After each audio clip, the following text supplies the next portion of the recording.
હોય ને એને સંતોષ વૃત્તિ મળતી હોય. એટલે એ બાળક નક્કી કરે છે, એ દીકરો નક્કી કરે છે કે એમ કરું, મારા માટે તો આ કોઈ મારા મા બાપ કંઈ કામ કરતા નથી, મારા માટે કંઈ ભેગું કરતા નથી, મારી ઈચ્છાઓ પૂર્ણ થતા નથી, તો હું ઘર છોડીને ચાલ્યો જાઉં. બાળક નક્કી કરે અને જોવે કે પપ્પા સવારમાં રવિવારનો સમય છે નહીં, મમ્મી પણ કોઈ કામથી બહાર ગયા છે અને એ બાળક ઘરની બહાર જવાની તૈયારી કરે છે. જોવે છે તો પોતાના ચપ્પલ ઘસાઈ ગયા હોય અને પપ્પાના બૂટ નવા હોય એટલે પપ્પાના બૂટ પહેરે છે. ઘરની બહાર જતાં જોવે છે કે પૈસાની થોડીક તો જરૂર પડશે, પપ્પા પાકીટ ભૂલી ગયા છે એટલે પાકીટ ઉઠાવે અને ઘરની બહાર મુઠ્ઠીયું વાળીને દોડવા જ મળે કે ઘરે હવે પાછું આવવું જ નથી. કારણ કે બાલ્યાવસ્થાની ઉંમર, એ કિશોરાવસ્થા, એ ખબર જ ન પડે કે મારે ઘરે નથી રહેવું છે, શા માટે આ બધા કમાતા નથી, કમાય છે, મને આપે છે, મારી સંતોષી મારે હું જેટલી પણ ઈચ્છાઓ પ્રગટ કરું એને સંતોષ થાય છે કે નથી મળતો, એ કાંઈ લેવા દેવા ન હોય. બસ મને મારી સગવડતાઓ કેમ હચવાય છે, હું મારી મસ્તીમાં કેમ જીવું, આ વૃત્તિ જ્યારે હોય ત્યારે બાળક ઘર છોડે છે અને ઘરની બહાર દોડતું દોડતું જતું હોય. રસ્તામાં એને પથ્થર વાગે છે, પગ લોહી લુહાણ થઈ જાય છે. બૂટ પહેર્યા હોય ને તો એમને વિચાર આવે કે મેં ઘર છોડ્યું અને જેમના માટે છોડ્યું એમના પ્રત્યે મને એક તો ભાવ રહ્યો નથી, તો બેટર છે કે હું એમના મેં શૂઝ પહેર્યા છે ને એ પણ હું ફેંકી દઉં. એ બાળક શૂઝ પહેર્યા હોય એમના પપ્પાના, એ ફેંકી દે છે. એ નફરત એટલી બંધાઈ જાય છે એને કારણ વગરની. ત્યારે એ શૂઝ ફેંકી દે છે ને તો એને પગની અંદર વાગે છે કંઈક. એક બાજુ બેસી જાય છે, પાણીની તરસ લાગે છે અને વિચારે છે કે મારી પાસે ખીચામાં પર્સમાં પૈસા તો છે, એમ કરું પાટો બંધાઈ આવું. પર્સ જ્યારે ખોલે છે એમ થાય છે કે કેટલું વજનદાર પર્સ છે મારા પપ્પાનું. પર્સ જ્યારે ખોલે છે તેમાંથી માત્ર 100 રૂપિયાની નોટ નીકળે છે. દીકરાને આશ્ચર્ય થાય છે કે દેખાતે તો પર્સ બહુ મોટું લાગે છે, તો 100 રૂપિયાની જ નોટ નીકળી હશે. ત્યારે જેટલા બીજા ખાના હોય ને એ ચેક કરવાનો પ્રયત્ન કરે તો એમાં સૌથી પહેલી ચિઠ્ઠી નીકળે કે રમેશભાઈ મહેતા પાસેથી ગયા વર્ષે દીકરાને લેપટોપ અપાવવા માટે 45,000 લીધેલા હતા, એ હજી ચૂકવાયા નથી, એટલે વહેલી તકે એ ચૂકવવાના છે. એટલે દીકરાને અંદરથી એવું થાય છે કે હું તો માત્ર મારી જેટલી પણ ઈચ્છાઓ એ પ્રગટ કરું છું, પણ મારા પપ્પા કેવી રીતે સગવડતા કરે છે કદાચ એ વાતને હું જાણતો જ નથી. બીજા ખાના છે એ ખોલે છે તો એકદમ નાની એવી ચિઠ્ઠી હોય, બધાની અંદર કોઈકની પાસે લીધા હોય, કોઈને આપવાના હોય, તો એનો જ હિસાબ હતો અલગ અલગ ચિઠ્ઠીઓની અંદર. 8-10 ચિઠ્ઠીઓ નીકળી. એક ચિઠ્ઠી હતી એકદમ બહુ નાની એવી હતી, પેપરનું કટિંગ હતું. એ ચિઠ્ઠી ખોલે છે તો ચિઠ્ઠી ખોલીને વાંચે છે કે જૂનું બાઇક દઈ જાઓ અને એના બદલામાં નવું બાઇક લઈ જાઓ. આટલી સરસ રીતે ચિઠ્ઠી સાચવી છે, મતલબ દીકરો વિચારે છે કે મારા પપ્પાએ મારી આ ઈચ્છા છે એને પ્રાધાન્ય આપ્યું છે. અને દીકરો વિચારે છે કે બની શકે કે રવિવારનો વહેલો ઉઠવાનો સમય છે, પપ્પા ક્યારે ઉઠ્યા નથી અને આ દિવસ અહીંયા અંતિમ છે, તો પપ્પા મારા કદાચ ત્યાં ગયા હશે. એ દીકરો દોડતો એ જે સરનામું લખ્યું હોય ત્યાં જાય છે અને જુએ છે તો ખરેખર એ જે નવી બાઇક વેચવાવાળો હોય અમુક પર્સન્ટેજની સાથે, તો એ અને એમના પપ્પાની વચ્ચે કંઈક મગજમારી ચાલતી હોય. દીકરો એવું વિચારે છે કે આ એક જ સ્કૂટર એવું છે કે અમારી ઘરની એમ કહેવાય ને કે જે પણ વાહન વ્યવસ્થા છે એમાં મુખ્ય છે. કોઈ સાજું માંદું થયું હોય, કોઈ મહેમાન આવ્યું હોય, કોઈને ક્યાંક લાવવું લઈ આવવું હોય, કોઈ માલ મિલકત લઈ આવવાની સારવાની હોય, તો એ બધું જ આ સ્કૂટર ઉપર થાય છે. અને છેલ્લે પપ્પા મને મોટર બાઇક અપાવવા માટે એનું સ્કૂટર, જૂનું સ્કૂટર છે 10-15 વર્ષથી, એ પણ વેચવા માટે તૈયાર થઈ ગયા છે. તો એક વખત એના પપ્પાને ત્યાં જાય છે અને જોરથી ભેટી પડે છે, બથ ભરીને રડે છે કે પપ્પા મને ખરેખર આટલી નહોતી ખબર કે આપણા ઘરની પરિસ્થિતિ આટલી ખરાબ છે. મેં એવું વિચાર્યું હતું કે ઘર છોડીને જતો રહ્યો, મારું જીવન જેવું પણ વીતશે એવી રીતે હું વિતાવીશ, પણ મને ખરેખર નહોતી ખબર કે મારા માટે, મારા બાપ તરીકે, મારા મા બાપ તરીકે આટલું બધું તમે સમર્પણ તમારા જીવનનું આટલું બધું આપી દો છો. ઘણી વખત આપણે 15, 17 કે 18 વર્ષનો એક સમયગાળો એવો છે કે આપણા મા બાપે કરેલા ઉપકારનો આપણને ખરેખર અંદરથી ક્યારે એવો ગર્વ હોતો જ નથી કે એણે આટલું બધું આપણા માટે કર્યું છે. મા બાપને કદાચ આપણા ધંધા પગભર થઈએ, આપણે ભણતર માટે, આપણા લગ્ન માટે 2, 5, 25 વીઘા વેચવી પડે તો એણે વેચી દીધી છે, એવા દાખલા છે. તમારા લગ્નની માટે મા બાપને માથે કરજ કરવું હોય, આખી જિંદગી કરજ માથે ન હોય અને લગ્નના સમયે તમારા માથે કરજ કરે છે બાપ અને આજીવન હસતા હસતા પોતે ભરે છે, એવા પણ દાખલા છે. અને તેમ છતાંય તે આપણે ક્યારેક મા બાપને એવો અજંપો આપણે આપીએ છીએ અને હંમેશા માને તો આપણે અભણ કહીને જ ચૂપ કરાવી દઈએ છીએ. જો તમે યુટ્યુબ ને ફેસબુક વાપરતા હોય ને તો યુટ્યુબ ઉપર ડૉક્ટર અંકિતા મુલાણી મારી ચેનલ છે અને ચેનલની અંદર મેં એક મજાની અભણ 3 મિનિટની વાર્તા છે મેં લખી છે, નાટ્ય રૂપાંતર થયું છે કે એક બાળક 12મા ધોરણનું રિઝલ્ટ આવે સાહેબ, અને ત્યારે એની મમ્મી એવું કે CBSE નું રિઝલ્ટ હોય એટલે મમ્મી એવું કે બેટા મને બતાવતો. એટલે ત્યારે એને મમ્મીને એમ કહી દે કે તું ભાઈ બંધ થાય ને, તને કંઈ ખબર ન પડે ને, તને હું એમાં CBSE ગુજરાતી ઇંગ્લિશ લખ્યું તને એ નથી ખબર પડવાની, તું તો અભણ છો.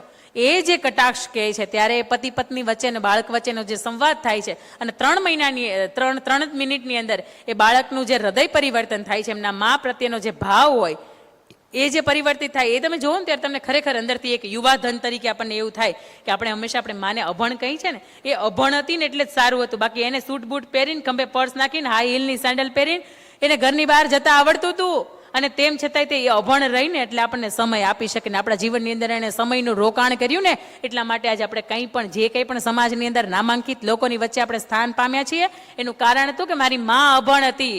અને જેટલાની મા અભણ છે ને એના જ તે દીકરા આગળ કંઈક પામ્યા છે. બાકી માએ એનું જ કર્યું છે ને તો એ દીકરા ખરેખર ક્યાંક પાછળ રહી ગયા છે. અને એના માટે મારે તમને વાત કરવી, બે સગા ભાઈની હું તમને વાત કરું કે અહીંયા જ્યારે સરદાર સાહેબને આપણે યાદ કરીએ ને ત્યારે એક સગા ભાઈની વચ્ચે વાત થઈ હતી. અને હવે સ્ત્રીઓની જવાબદારીઓ અહીંયાથી ચાલુ થાય છે કેવી રીતની. અને આ વાત કદાચ 2 મિનિટની વાત છે, પણ યુટ્યુબના માધ્યમથી 7 થી 8 મિલિયન લોકોએ આ વાત જોઈ છે. એટલા માટે મને અહીંયા રિપીટ કરવાનું મન થાય. 2 ભાઈ હોય, એક દાદા હોય, એમના પત્ની હોય એક્સપાયર્ડ થયા હોય, પણ 2 ભાઈને જુદા કરી દીધા હોય એમણે માલ મિલકતથી. જે પણ ભાગ પડે તો એ બંનેનો ભાગ અલગ અલગ વહેંચી લેવાનો. મોટા ભાઈને બાકી હોય અને મોટા ભાઈને ત્યાં શીંગ વાવી હોય, શીંગનું ઉત્પાદન થાય, એનું ખોળું હોય, ત્યાં બંને ભાઈના ભાગ પડી જાય. બીજે દિવસે એને ખેતીવાડી બજારની અંદર જઈને વેચવાની હોય. એટલે આગલા દિવસે રાત્રે જ્યારે નાનો ભાઈ સૂતો હોય એને વિચાર આવે કે મોટા ભાઈના લગ્ન થયા છે, સંતાનો છે, બાળકો છે, એમને દાદાને સાચવે છે, એમના પત્ની છે, મારા કરતાં એમને વધારે ખર્ચો લાગતો હશે.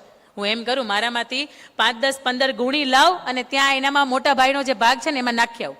એ રાત્રે એ ભાઈ જાય અને એનામાં ભાગમાંથી જે કંઈ પણ આવ્યું હોય ભાઈઓ ભાગે એમાંથી ત્યાં મોટા ભાઈને ત્યાં આપી આવે. મોટા ભાઈ પણ એ જ લોહીના, એવી જ ખાનદાની, એવી જ ખુમારી, દાદાનું લોહી.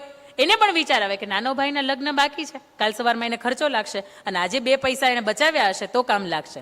એટલે એમ કરું મારામાંથી 10-15 ગુણ લઈને તું ત્યાં એનામ નાખી આવું. આગલે દિવસે સાંજે ગણી હતી તો 300 હતી. એકની વધવીને એકની ઘટવી જોઈ તો બીજા ભાઈને પણ રાત્રે વિચાર આવે કે હું મારામાંથી 15 ગુણ લઈને એનામ નાખી આવું. બીજે દી જ્યારે હિસાબ થયો ત્યારે બેયનામાં 300 ગુણ હતી. એનો મતલબ એવો થાય કે જ્યારે ભાઈ માટે આપી દેવાનું મન થતું હોય ત્યારે એ ઘરની અંદર, એ પરિવારની વચ્ચે રામાયણનું સર્જન થાય. પણ મારા ભાઈ માટે હું આટલી 100ની અણી જેટલું નહીં આપું, આવી જ્યારે દુર્યોધન વૃત્તિ આપણા જીવનની અંદર, આપણા મનની અંદર પ્રવેશતી હોય ત્યારે એ ઘરની અંદર હસ્તિનાપુરનું સર્જન થાય. એ ઘરની અંદર મહાભારત સર્જવાનું ચાલુ થાય જ. હવે આ ઘરને અવધપુરી બનાવવું કે હસ્તિનાપુર બનાવવું એ સ્ત્રી પાત્રની જવાબદારી છે. પણ એમ કહેવાય ને કે એક માં છે ને એ 100 શિક્ષકોની ગરજ સારે. વાતમાં સંપૂર્ણ સહમત, પણ મોબાઈલ મૂકે તો, નેટ બંધ કરે તો, ટીવીની અંદર આવતી જે સાસુ વહુની પવિત્ર રિશ્તાને જે કેવી હમણાં મને નામ ભૂલાઈ ગયું, સાડી પહેરીને આવે છે, હા અનુપમા, હા, એ બધી સિરિયલ ખરેખર બંધ કરે તો એ એક શિક્ષકની 100 શિક્ષકોની ગરજ છે એ માતા સારે, પણ એ તો થઈ શકે, નહીં તો ન થાય. એટલે બાળકના જીવનની અંદર એમ કહેવાય ને કે 100% જ્યારે સંસ્કારના ભાગલા પડે, પહેલો શબ્દ આપણો, તો એમાં 20% જ સંસ્કાર એવા હોય કે બાળક આખું જીવન જ્યાં પણ ઉછર્યું હોય, જેવા સમાજની વચ્ચે જે પણ સંસ્થામાં ભણ્યું હોય, જે પણ કોલેજની અંદર એણે ભણવાનું પૂર્ણ કર્યું હોય, તો એમાંથી 20% જ સંસ્કાર આવે.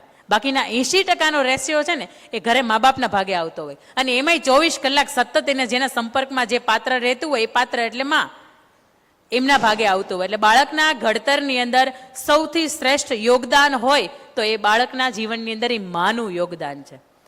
વિદેશના એક પીડિયાટ્રિક ડોક્ટર છે કે જેમનું નામ છે બેન કાર્સન.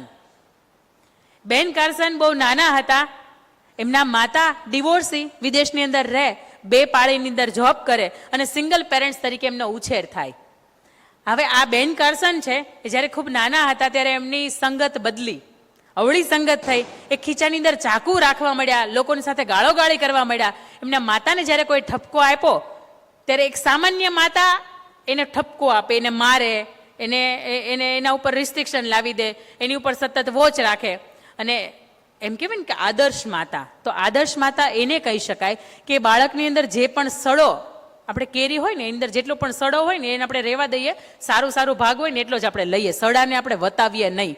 તો એ માતાએ પણ વિચાર્યું કે મારા બાળકને હું કદાચ સમય નથી આપી શકતી, આ એનું પરિણામ છે. રોજ સાંજે નક્કી કર્યું કે મારા બાળકની સાથે જે પણ મહાપુરુષો છે, જે પણ સત્પુરુષો છે કે જેણે સમાજ માટે કંઈક સારું કર્યું છે, હું એમની જીવનની વાતો છે, એમના પ્રેરક પ્રસંગો છે, હું એમને સંભળાવીશ. એમને સંભળાવે અને થોડા દિવસ પછી એમને માતાએ બાળકને પૂછ્યું કે બેટા તારે મોટું થઈને શું બનવું છે?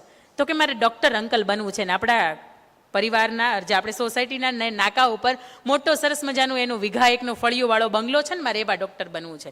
એટલે એની માતાએ કહ્યું કે બેટા તને ખબર છે કે ખીચામાં ચાકુ રાખે છે? એટલે પેલા બાળકને તેવું કે મારા માતા મારે ભાળી ગયા હશે કે શું એમ, એક ખીચામાં ચાકુ રાખે ને હું રાખું તો બરાબર, સારી વાત છે કે ડૉક્ટર તો બની જ જાય. પણ એની માતાએ ફરીથી કહ્યું કે બેટા એ ખીચામાં જે ચાકુ રાખે છે એ લોકોના દુઃખ દર્દ છે એને દૂર કરવા માટે એનો ઉપયોગ કરે છે. પણ બેટા તમારા ખીચામાં જે કદાચ ચાકુ છે એનાથી લોકોને દુઃખ અને દર્દ પહોંચે છે, એને પીડા પહોંચે છે.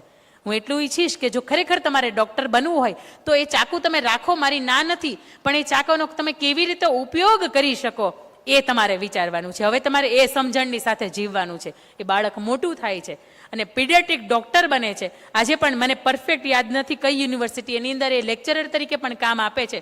અને વિશ્વનો સૌથી અઘરામાં અઘરો એવો કેસ કે બે જુડવા બાળકો હતા, એને માથા જોઈન્ટ હતા, એમનું સતત 22 કલાક ઓપરેશન ચાલે છે અને એ જ ચાકુ જે બાળપણમાં એણે નાના હતા ને ખીચામાં રાખ્યું હતું એ જ ચાકાથી એ મોટા થાય છે. અને બે બાળકો જે જીવનદાન શક્ય નથી એ બંનેના માથા જુદા કરે, સેપરેટ કરે છે, બંનેને જીવનદાન આપે છે. અને એ ચાકાથી જે સમયે એ દુઃખ અને દર્દ આપતા હતા લોકોને, એ જ ચાકાથી એક માની પ્રેરણાથી, માની સમજણથી કે માની શિખામણથી એ બાળક મોટો થાય અને એ લોકોના જે દુઃખ અને દર્દ છે ને એ દૂર કરે છે. એટલે માં જે પણ કે ને બાળકની અંદર ડિટ્ટો કોપી છપાઈ જતી હોય, કારણ કે માં એક એવું પાત્ર છે કે એને 9 મહિના સમાજ કરતાં વધારે ઓળખે છે. એની આંખ બંધ કરે ને ત્યાં એને ખબર પડે છે કે બાળક શું વિચારે છે. એટલે ઘણી વખત હું હંમેશા એવું કહેતી હોય કે એક મા તરીકે જ્યારે તમારે બાળકની ઘડતરની વાત આવતી હોય ને ત્યારે બહુ જવાબદારી બનતી હોય, પણ એક સ્ત્રી તરીકે હંમેશા એક જીવન હોય ને, એક આદર્શ સ્ત્રી અને એક કોમન સ્ત્રી, એની વચ્ચેના હું ડિફરન્ટ કાઢું ને તો મને એવા 5 થી 10 એવા મુદ્દા મળે કે આદર્શ સ્ત્રી અને આપણામાં ફેર શું છે. એક આદર્શ સ્ત્રીની એક ડાયરી મેં વાંચી હતી, ખુશખુશાલ જીવનના એણે 10 પ્રસંગો વર્ણવ્યા હતા. એ 10 પ્રસંગ બહુ ટૂંકમાં લખ્યા હતા એણે કે કઈ કઈ વાતની અંદર હું ખુશ છું. ત્યારે તમારે મને કહેવાનું છે કે આવી વાત જ્યારે હું એમ કહું કે એ સ્ત્રી ખુશ છે અને આદર્શ સ્ત્રીના બિરુદના અંડર આવે છે ત્યારે તમારે મને કહેવાનું છે કે આની અંદર આપણે ખરેખર ખુશ રહી શકીએ કે નહીં. એ સ્ત્રીએ સૌથી પહેલા એની ડાયરીની અંદર પહેલી વાત લખી હતી કે મારા પતિ રાત્રે હું સૂવું છું ત્યારે નસકોરા બોલાવે છે, થેન્ક યુ ભગવાન કે મને ખબર પડે છે કે જીવંત છે અને મારી સાથે છે. સમજાય છે? આદર્શ સ્ત્રી છે. અને ફરિયાદ કરતી સ્ત્રી એવું કે સૂતા નથી, નસકોરા બોલાવવાનું ચાલુ કર્યું નથી. બીજી વાત, એ સ્ત્રી એવું કહે છે કે સવારમાં વહેલા ઉઠીને 5 વાગે મારા બાળકો મને ચીડાઈને એવું કહે છે કે આખી રાત મને મચ્છરે ઊંઘવા નથી દીધા. થેન્ક યુ ભગવાન કે આવી ઘરની પરિસ્થિતિ છે ને મચ્છર કરડે છે, તેમ છતાં તે મારા બાળકો આખી રાત ઘરે રહે છે. તથ્ય પટેલની જેમ રાત્રે 12-1 વાગે બાર ગોતવા નથી જવા પડતા. થેન્ક યુ ભગવાન કે મને આવા સમજણા બાળકો આપ્યા છે કે ઘરે અગવડતા છે તેમ છતાં એ ઘરે રહે છે. એના પછીની ત્રીજી વાત કે દર મહિને મારા પૈસામાંથી વીજળીનું બિલ, પાણીનું બિલ, મારા મોબાઈલના બિલ, ઘણી વખત મારા સાસુ કે સસરાના કોઈ પોતાના એક્સપેન્સ હોય, મેડિકલ બિલ હોય તો મારે ભરવા જવા પડે છે. થેન્ક યુ ભગવાન કે તે મને આવી સગવડતાઓની સાથેનું જીવન આપ્યું છે. આપણે બિલ ભરી દેજો, સાચું બોલજો, હે ને? બહુ ઓછા એવા હોય કે ખરેખર પોતાના બિલ હોય ને એ રીતે લિપસ્ટિકના બિલ હોય એ પણ આ લોકોને માથે પછી કે ખીજાય છે. એટલે ક્યાંક આપણે ફરિયાદવાળું જીવન જે આપણી માથે કલંક લાગી ગયો છે ને એટલા માટે લાગી ગયો છે. એના પછીની ચોથી વાત એવી છે કે રાત પડતા એ સ્ત્રી એવું કહે છે કે હું થાકી જાઉં છું. એનો મતલબ એવો છે કે થેન્ક યુ ભગવાન તો આખો દિવસ મને સરસ મજાના એમ સમજણની સાથે, સરસ મજાના સંઘર્ષની સાથે મારો આખો દિવસ વીતે છે કે છેક રાત્રે હું થાકું છું. આ તો સવારમાં ઉઠીએ ત્યારથી કમર દુખતી હોય ને માથું દુખતું હોય. એક કોમન સ્ત્રી છે ને એને હવે ફરિયાદવાળું જીવન હોય. એના પછીની વાત એવી છે કે ઘરમાં કચરા, પોતા, દરવાજા ઉપર જેટલું પણ છે એ બધું મારે જાતે સાફ કરવું પડે છે. આપણે એમ કે કામવાળી નથી આવતી, પણ થેન્ક યુ ભગવાન કે તે સરસ મજાનું મને ઘર આપ્યું છે. દુનિયામાં ઘણા પણ એવા લોકો છે કે જેને ઘરની સગવડતા તે નથી આપી. આ આદર્શ નારી છે ને એ આવું વિચારે છે. વિચારોમાં જ્યારે પરિવર્તન આવે ને ત્યારે આપણા જીવનની અંદર આપણને ઓટોમેટિક એવું લાગે કે ખુશખુશાલ છીએ આપણે. એના પછીની વાત કે ક્યારેક હું બીમાર થઈ જાઉં છું. થેન્ક યુ ભગવાન. એનો મતલબ એમ થાય છે કે હું હંમેશા સ્વસ્થ રહું છું, મને એક પણ જાતની બીમારી લાગુ નથી પડતી. એના પછીની વાત, દર વર્ષે તહેવારોમાં મારા માતા પિતાને, મારા બાળકોને, મારા વડીલોને, મારા સગા સંબંધીઓને, મિત્રોને હું મારામાંથી, મારા પર્સનલ ભેગા કર્યા હોય એમાંથી હું એને નાની મોટી કંઈક ભેટ આપું છું. થેન્ક યુ ભગવાન કે તે મને સરસ મજાનો પરિવાર આપ્યો છે. જે બાળકો, જે વ્યક્તિ, જે સ્ત્રી કે જેને પરિવાર નથી મળ્યો એમની કેવી ઝંખના રહે છે કે મને સાસુ હોત તો સારું હતું, મારા સસરા હોત, મારા સંતાનો હોત, મારા મિત્રો હોત, મારા સગા સંબંધી હોત તો સારું હતું. થેન્ક યુ ભગવાન. આ લોકો માટે મને ખર્ચાવવું ને ઝીરો થઈ જવું ગમે છે, કારણ કે તે મને આવા વ્યક્તિઓની સાથે ભેટો કરાવ્યો છે. અને એના પછીની વાત કે મારા ઘરડા સાસુ સસરાને હું ખાટલા ઉપર જમાડું છું, સુવડાવું છું, માથા ઉપર હાથ ફેરવું છું, હાલે ડુગાઈને સુવડાવું છું, એને નવડાવું છું, એની જેટલી પણ સગવડતાઓ સાચવી શકું એ બધું જ હું કરું છું. કારણ કે હું જાણું છું કે દરેક સ્ત્રીના ભાગ્યમાં એના સાસુ સસરાની કે એના ગઢા સાસુ સસરાની સેવા લખી હોતી નથી. બહુ ભાગ્યશાળી અને ભગવાને ટકોરો મારીને સિલેક્ટ કરેલું પાત્ર હોય ને એના